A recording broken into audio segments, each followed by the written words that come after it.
안녕하세요. 동튼TV 복민 아빠입니다.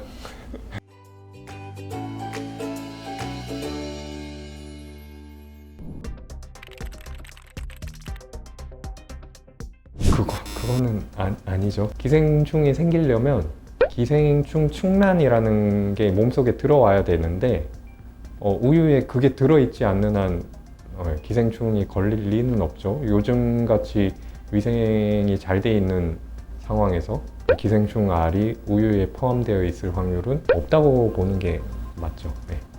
그리고 뭐 우유에 기생충 알이 들어있다면 그걸 먹은 사람들도 큰 문제가 되지 않을까요?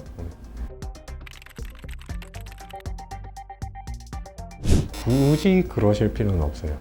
왜냐하면 대부분 이제 어린 강아지들은 퍼피용 사료를 먹이고 계시기 때문에 거기 사료에서 이미 칼슘이랑 인이랑 이런 비율들을 잘 맞춰서 제조를 해 나온 거라 굳이 추가해서 먹이실 필요는 없고, 오히려 칼슘 영양제를 과도하게 급여를 하게 되면 이제 그거를 배출을 잘 못 해내기 때문에 문제가 또 생길 수 있습니다.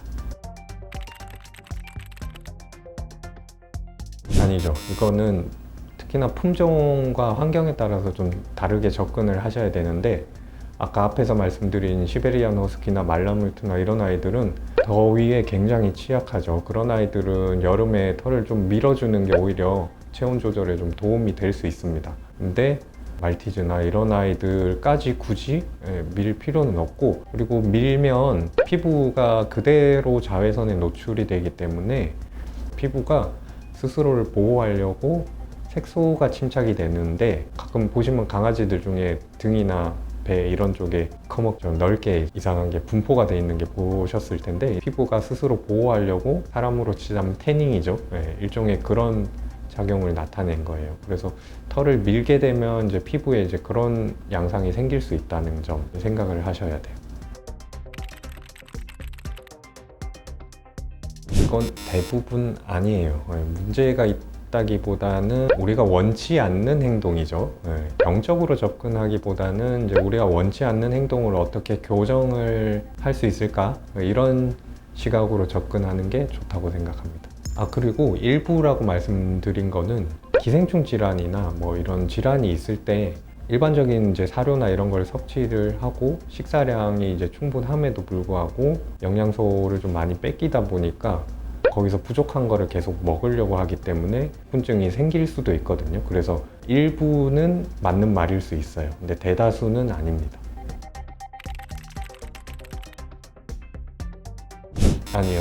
이거는 정확히 말하자면 슬개골 기수랑 임상 증상이랑 이런 걸 잘 평가해서 지금 이 아이가 수술의 대상인지 아닌지를 판단을 해야 되는 거고, 슬개골 탈구가 진단이 됐다고 해서 무조건 수술을 해야 되는 건 아니에요. 그래서 이거는 이제 슬개골 탈구 편에서 조금 다뤘던 내용이기는 한데, 기수에 따라서 좀 달라진다. 그리고 나이 이런 것까지 좀 고려해서 수술적으로 해결을 해주는 게 맞을 수도 있고 아닐 수도 있어요. 근데 슬개골 탈구라는 것 자체가 일단은 구조적인 문제 때문에 발생하는 거라서 수술의 대상이라면 수술로만 치료가 되는 게 맞기는 합니다. 일반적으로 그 촉촉하게 젖어 있는 그걸 말씀하신다면 O, 근데 뭔가 분비물이 많다면 X.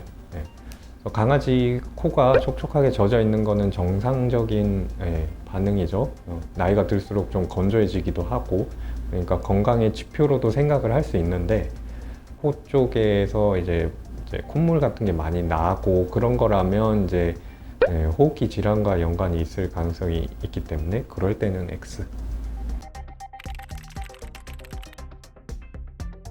아니요, 매번은 아닙니다. 산책을 어떤 아이는 뭐 자주 안 나갈 수도 있지만 매일 나가는 아이도 있고, 심지어 하루에도 여러 번 나가는 아이들도 있는데, 그럴 때마다 전신 목욕을 하는 거는 굉장히 목욕을 많이 하는 거기 때문에 오히려 피부 건강에 안 좋을 수 있죠. 그래서 산책 횟수에 따라서 뭐 매일 나가는 아이라면 갔다 와서는 발 정도 위주로 좀 씻겨주고, 목욕은 뭐 일주일에 한 번 정도 하신다던가 그런 게 조금 더 좋을 것 같습니다. 지금까지 그 OX 퀴즈로 한번 찾아뵙고요. 다음번에도 유익한 컨텐츠나 재밌는 걸로 찾아뵙도록 하겠습니다. 동튼TV 복민아빠였습니다. 감사합니다.